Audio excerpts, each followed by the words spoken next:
अंधेरी और तूफानी रात।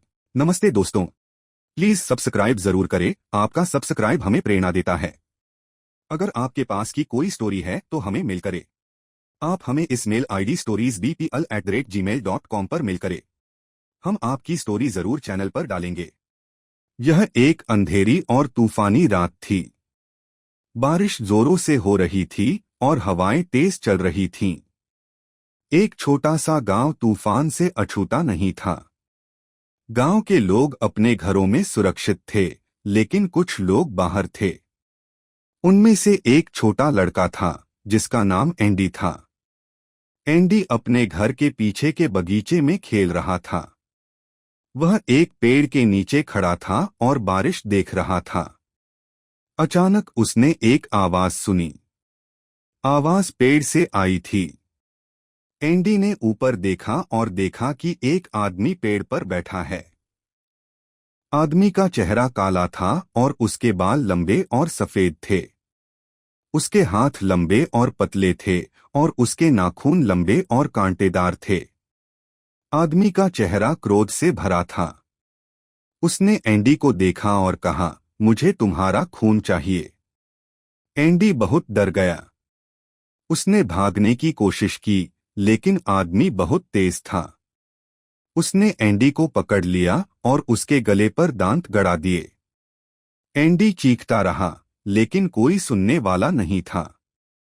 आदमी ने एंडी का खून पिया और फिर वह गायब हो गया। एंडी को बचाया नहीं जा सका। उसका शरीर पेड़ के नीचे पड़ा मिला। उसके गले पर दांत के निशान थे। गांव के लोगों को बहुत दुख हुआ। उन्होंने एंडी का अंतिम संस्कार दिया और उसके लिए प्रार्थना की। लेकिन एंडी की मौत अभी भी रहस्य थी। कोई नहीं जानता था कि आदमी कौन था और वह कहां से आया था। एंडी की मौत के बाद गांव के लोग बहुत डर गए। वे रात में या फिर तूफान में बाहर जाने से डरते थे। वे सोचते थे कि वह डरावना आदमी फिर से आ सकता है और उन्हें भी मार सकता है। लेकिन कोई भी कुछ नहीं कर सका क्योंकि वह डरावना आदमी बहुत शक्तिशाली था। आए दिन गांव में कोई न कोई व्यक्ति गायब हो रहा था, या फिर उसकी मृत शरीर खेतों या फिर पेड़ के पास मिलती थी। एक दिन एक बूढ़ी महिला गांव में आई। उसने गांव के लोगों को बताया कि वह एक जादूगर है।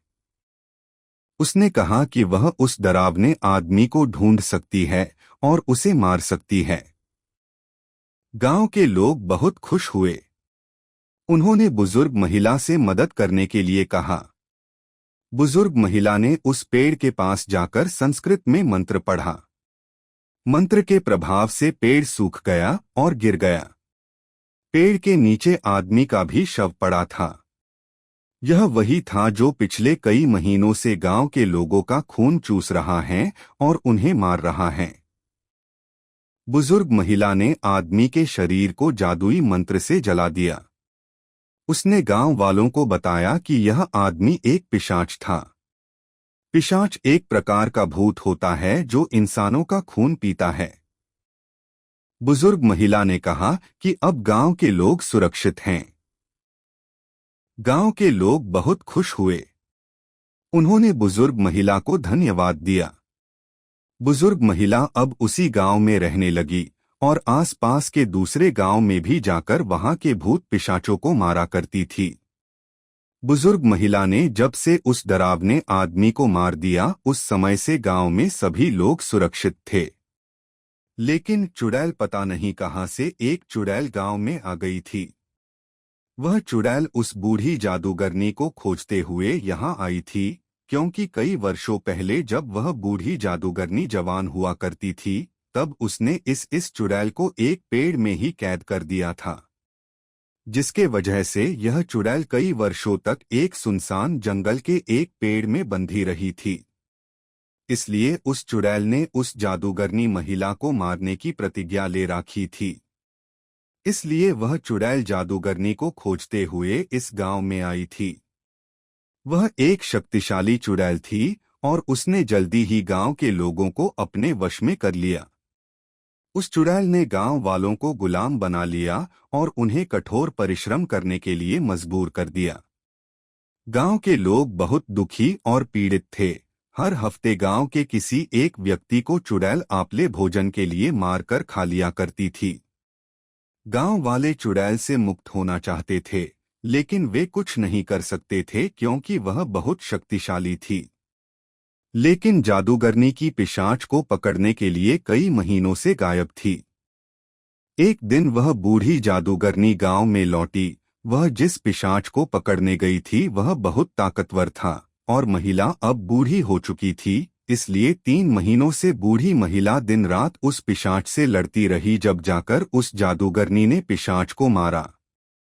इस लड़ाई से जादूगरनी बहुत थकी हुई थी, इसलिए जब वह गांव आई तो चुड़ैल ने उस पर आक्रमण कर दिया और बूढ़ी जादूगरनी कुछ नहीं कर पाई और उसकी हार हो गई और चुड़ैल ने उसे मार दिया। कुछ समय बीतने के बाद गांव में एक पंडित आए, क्योंकि उन पंडित को पता था कि इस गांव के लोग भगवान पर विश्वास नहीं करते हैं, इसलिए इन्हें समय समय पर कोई बुरी शक्ति अपने नियंत्रण में ले लेती हैं और परेशान करती हैं। इसलिए गांव वालों की मदद के लिए पंडित जी बहुत दूर बनारस से यहाँ आए थे। पंडित जी जैसे ही गांव में कदम रखा चुड़ैल को डर लगाने लगा, उसकी शक्तियां कमजोर होने लगी। पंडित जी गांव के चौपाल में पहुंचकर सभी गांव वालों को एकत्रित किया और उन्हें बताया कि वह पूरे गांव को हमेशा के लिए भूत प्रेत और चुड़ैलों से मुक्त कर देंगे। गांव वालों ने इसका उपाय पूछा तो पंडित जी ने बताया कि 1 किलोमीटर की दूरी में एक हनुमान जी का मंदिर बनाओ और वहां सुबह शाम आरती और धूप दीप करो। इसके अलावा जब भी तुम्हें लगे कि चुड़ैल तुम्हारे आसपास हैं तो हनुमान जी का चालीसा पढ़ो, वह तुम्हें छू भी नहीं पाएगी। चुड़ैल पंडित को मारना चाहती थी, लेकिन वह कुछ भी नहीं कर पा रही थी। तभी पंडित जी ने बहुत तेजी से शंख को बजाया और शंख की आवाज सुनते ही उस चुड़ैल की शक्तियां कुछ समय के लिए गायब हो गई। वह जल्दी से वहां से उड़कर दूर जंगल में चली गई। गांव के लोगों ने वैसा ही किया जैसा कि पंडित जी ने कहा था। गांव के लोग अब पूजा पाठ करने लगे थे, जिसकी वजह से वह चुड़ैल कभी भी गांव में नहीं आ पाई। वह जंगल में ही रहकर अपने शिकार को खोजा करती थी, लेकिन जब भी गांव वाले जंगल जाया करते थे तो वह हनुमान चालीसा का पाठ करते हुए जंगल जाते थे। इसलिए चुड़ैल को जब हनुमान चालीसा के बोल सुनाई देते तो वह वहां से उड़कर दूर चली जाती थी। इस तरह देखते ही देखते पूरे भारत में गली गली में मंदिर बन गए और हर कोई हनुमान चालीसा का पाठ करता हुआ आपको मिल ही जाएगा। Please like, share and subscribe.